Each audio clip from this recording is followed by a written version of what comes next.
So, hello, welcome back to Dear Diary. So, this is the last part 3 of Kerala vlog. So, ಏನಪ್ಪ ಹೋಗಿರೋ ಒಂದು ಟ್ರಿಪ್ಗೆ part 1, part 2, part 3 ಅಂತ vlog ಹಾಕ್ತಿದ್ದಾಳೆ ಅಂತ ಅನ್ಕೋಬೇಡಿ. Video ತುಂಬ ದೊಡ್ಡದಾದರೆ ನನಗೆ ನೋಡೋಕೆ ಬೋರ್ ಆಗಿಬಿಡುತ್ತೆ, ಹೀಗಾಗಿ ನಾನು ಚಿಕ್ಕ ಚಿಕ್ಕ ಪಾರ್ಟ್ ಆಗಿ ಹಾಕ್ತಾ ಇದ್ದೀನಿ. ಸೊ ನೆಕ್ಸ್ಟ್ ಡೇ ನಾವು ಹೋಮ್ ಸ್ಟೇಯಿಂದ ಚೆಕ್ಔಟ್ ಆಗಿ ನೆಕ್ಸ್ಟ್ ಡೇ ಪ್ಲೇಸಸ್ ನೋಡೋಕ್ಕೆ ಅಂತ ಹೊರಟ್ವಿ. ಅಲ್ಲಿ ನಾವು ಫಸ್ಟ್ ಹೋಗಿದ್ದು ತಾಲಸೇರಿ ಬಂಗ್ಲೋಗೆ. ಇದು ಆ್ಯಕ್ಚುಲಿ ಡಾಕ್ಟರ್ ಹರ್ಮನ್ ಅಂತ ಇದ್ದಾರೆ, ಅವರ ಮ್ಯೂಸಿಯಂ. ಅಂದರೆ ಅಲ್ಲಿ complete Kerala and Malayalam language ಅದ್ರ ಬಗ್ಗೆ ಕಂಪ್ಲೀಟಾಗಿ ಡೀಟೇಲ್ಸ್ ಇತ್ತು ಆ ಮ್ಯೂಸಿಯಮಲ್ಲಿ. ಡಾಕ್ಟರ್ ಹರ್ಮನ್ ಅವರು ಆ ಬಂಗ್ಲೋ ಅಲ್ಲೇ ಸ್ಟೇ ಮಾಡ್ತಿದ್ರಂತೆ. ಇವರು ಮಲಯಾಳಂನ ಸೃಷ್ಟಿಕರ್ತರು ಅಂತ ಕೂಡ ಹೇಳ್ಬೋದು. ಬಟ್ ಇವರು ಜರ್ಮನಿಯವರು. ಸೊ ಸ್ಟ್ರೇಂಜ್ ಅಲ್ವಾ? ಮಲಯಾಳಂ ಆ್ಯಂಡ್ ಕೇರಳ ಬಗ್ಗೆ ಅಲ್ಲಿ ವಿಜುವಲ್ ರೆಪ್ರೆಸೆಂಟೇಷನ್ ಜೊತೆಗೆ ಡಿಜಿಟಲ್ ರೆಪ್ರೆಸೆಂಟೇಷನ್ ಕೂಡ ಇಟ್ಟಿದ್ದಾರೆ. ಸೊ ತುಂಬ ಚೆನ್ನಾಗಿದೆ. ಅಲ್ಲಿ ಲೈಬ್ರರಿ ಕೂಡ ಇದೆ, ಎಲ್ಲ ಥರದ ಬುಕ್ಸ್ ಮಲಯಾಳಂ ಬಗ್ಗೆ, ಆ ಲ್ಯಾಂಗ್ವೇಜ್ ಹೆಂಗೆ ಬಂತು ಅದನ್ನೆಲ್ಲ ನೋಡಿಕೊಂಡು ಲೇಟ್ ಆಗಿತ್ತು. ಸೊ ನಾವು ನೆಕ್ಸ್ಟ್ ಹೋಗಿದ್ದು ಊಟ ಮಾಡೋಕ್ಕೆ.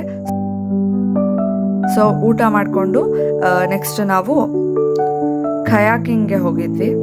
ಇದ್ರ ಬಗ್ಗೆ ಹೇಳಲೇಬೇಕು, ನನಗೆ ವಾಟರ್ ಆ್ಯನಿಮಲ್ಸ್ ಅಂದರೆ ತುಂಬಾ ಭಯ ಆಗುತ್ತೆ.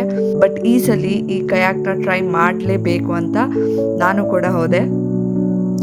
ಇಬ್ಬರು ಒಟ್ಟಿಗೆ ಕೂಡ ಹೋಗ್ಬೋದು, ಒಬ್ಬೊಬ್ಬರೇನೂ ಹೋಗ್ಬೋದು. ಆ್ಯಂಡ್ ಅವರಲ್ಲಿ ನಮಗೆ ಹೇಳ್ಕೊಡ್ತಾರೆ ಯಾವ ಥರ ರಿವರ್ಸ್ ತೊಗೋಬೇಕು, ಯಾವ ಥರ ಫಾರ್ವರ್ಡ್ ತೊಗೋಬೇಕು ಅಂತೆಲ್ಲ. ನೆಕ್ಸ್ಟ್ ನಾವು ಹೋಗಿದ್ದು ಗ್ರಾಫಿಟಿ ರೋಡ್ಗೆ. ಅಷ್ಟೊತ್ತಿಗೆ ಕತ್ಲೆ ಆಗಿತ್ತು. ಸೊ ಸ್ವಲ್ಪ ಬೆಳಕಿದ್ದಾಗ ಹೋದರೆ ಅಲ್ಲಿ ಫೋಟೋಸ್ ಚೆನ್ನಾಗಿ ಬರುತ್ತೆ ಅಂತ ಅನ್ಕೋತೀನಿ. ಬಟ್ ಸ್ಟಿಲ್ ಅಲ್ಲಿ ಹೋಗಿ ಸ್ವಲ್ಪ ಕಾಫಿ ಟೀ ಏನಾದರೂ ಕುಡ್ಕೊಂಡು ಹೋಗೋಣ ಅಂತ ಅಲ್ಲಿಗೆ ಹೋಗಿದ್ವಿ.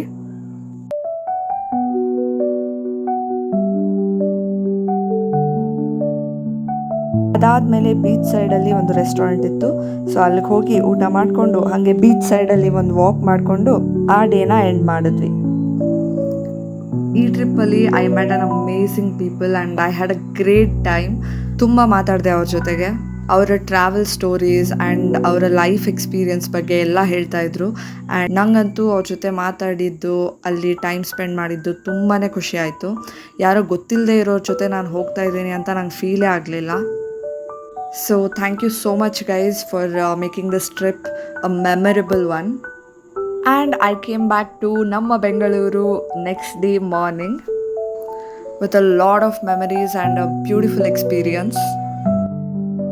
ಸೊ ನಾನು ಹೋಗಿದ್ದು ಅಡ್ವೆಂಚರ್ ಬುದ್ಧ ಅನ್ನೋ ಟೀಮ್ ಜೊತೆಗೆ. ಅವರ ಇನ್ಸ್ಟಾಗ್ರಾಮ್ ಹ್ಯಾಂಡಲ್ ನಾನು ಇಲ್ಲಿ ಹಾಕಿರ್ತೀನಿ, ಹೋಗಿ ಚೆಕ್ ಮಾಡಿ. ಆ್ಯಂಡ್ ನಾವಲ್ಲಿ ಖಯಾಕ್ ಮಾಡಿದ್ದು ಒನ್ ಲೈಫ್ ಅಡ್ವೆಂಚರ್ ಅಂತ. ಸೊ ಅವರ ಇನ್ಸ್ಟಾಗ್ರಾಮ್ ಹ್ಯಾಂಡಲ್ ಕೂಡ ನಾನು ಇಲ್ಲಿ ಹಾಕಿರ್ತೀನಿ, ಹೋಗಿ ಚೆಕ್ ಮಾಡಿ. ನಿಮ್ಮ ಸ್ಲಾಟ್ಸ್ ನೀವು ಬುಕ್ ಮಾಡ್ಕೋಬೋದು ಕೂಡ. ನಾವಲ್ಲಿ ಇದ್ದಿದ್ದು home stay. It was so beautiful. ನಾನು ವಿಡಿಯೋ ಕೂಡ ಫಸ್ಟ್ ಪಾರ್ಟಲ್ಲಿ ಹಾಕಿದ್ದೀನಿ, ನೀವು ನೋಡಿಲ್ಲ ಅಂದರೆ ನೋಡ್ಕೊಂಬನ್ನಿ. ಡೀಟೇಲ್ಸ್ ಕೂಡ ನಾನು ಇಲ್ಲಿ ಮೆನ್ಷನ್ ಮಾಡಿರ್ತೀನಿ, ಚೆಕ್ ಮಾಡಿ. And yeah, that's all for the video, and I hope you all enjoyed it.